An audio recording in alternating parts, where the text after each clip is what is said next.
clean outside, just wash in there, etc. Alright. So much more pressure now. So we just get some passion. So our bell ringer today, what is a tradition in your community? We talked about communities a lot already, the different communities you're a part of, your sports teams, your families, Wyoming, the greater Grand Rapids, West Michigan community. So think about those things that we talked about and think about whether you can come up with some traditions that you guys have. In a way, I kind of think that tradition is one of the things that connects communities, right? Because we talk about communities, people have something in common. What kind of things do the communities have in common? What kinds? Are you asking? Yeah. Oh. There's always a parade, homecoming. Homecoming, yeah, that's a big tradition of, most communities have that, right? We have our, but what do we have now instead?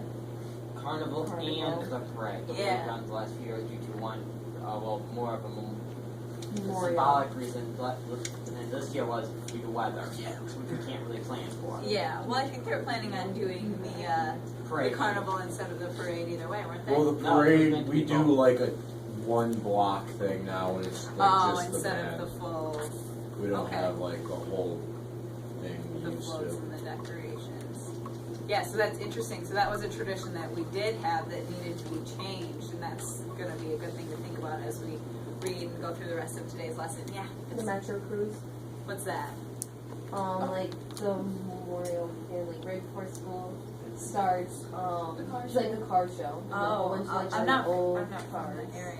Drive down all like 28th Street. All Oh, the that's old, cool. all old cars basically that are being refurbished are all brought down to 28th Street. Basically, the family fair that's right across from school. Oh, they're all just parked there, and they're normal parking spots, and people come in and basically drool at them. Do you know why? Nice cars. Do we know why that is? Why Because they- that's Exercise, what yeah. people It's just grew up something that with. they do. It's just something they've always done. Yeah. Yeah, it's been what, like 10 years now, I think. I want No, to I say think it's 11. been longer. Yeah, they were so Wow. longer. Yeah, because So- Detroit just had their like 24. Or John Cruise thing. Detroit has theirs before our Metro Cruise. Yeah. The weekend before. Yeah, but like I remember when we had the first one, so I know it wasn't that much longer than like. You guys were alive, so it's not an Yeah. age-old tradition, but it's just something you do. Yeah. We have like traditions like birthday bash, the iHeartRadio festival. Yeah. And, I was backstage. No big deal. Met Fred Eldridge. Go on. you know, not It's fair. okay, he wasn't that cool in person, actually. You just ruined my dreams. I don't even know. Wait, who? Alright, so birthday, yeah, concerts that happen annually. Holidays are traditions, right?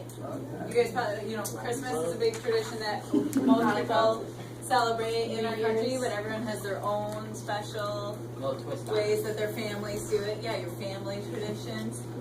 And I don't think of any bad traditions. Traditions that aren't good. Freshman beat down.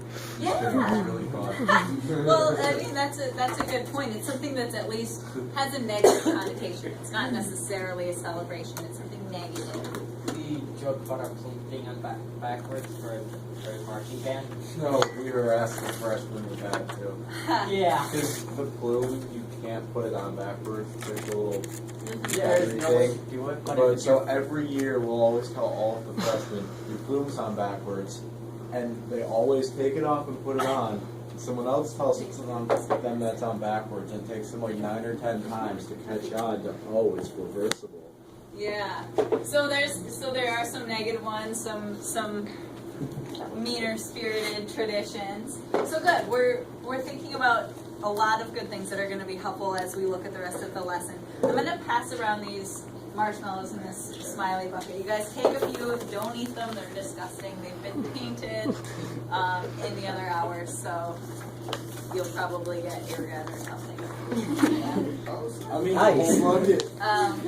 Yeah, and then just, take a couple, leave them on the side of your desk. So what we're going to do today is we are going to read, thank you.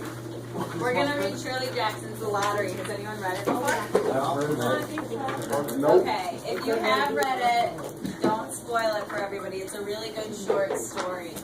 So we just finished reading a play, The Crucible. Did you guys like reading a play? Yeah. It was interesting. I heard a lot of mixed reactions, but the form was a little different, right? They keep interrupting each other. Like I cannot like read it and like Sherry, like this is alright. Yeah. But like if someone starts talking and someone interrupts and like my brain can't focus on that. It's, yeah, the rhythm's just really different. It's a little, it's something that you're not necessarily used to reading, and you are a lot more used to. It's alright. It won't be short, don't worry. We're going to get through the whole thing. But yeah, so the rhythm in a play is really different from what you're used to, and we're doing a short story today. So that's something that maybe will be a little bit easier on you. But both of them, any form that we read, a play, a novel, a short story, it's all literature. It's literary fiction. And what do you guys know what makes something like literature? Well, when it's like literary fiction like this, there's a message behind it, right? It's not just, we're not just reading a story about like a flower and it's actually about a flower. There's always a message that the author wants us to pick up on, or that the text kind of has behind it. So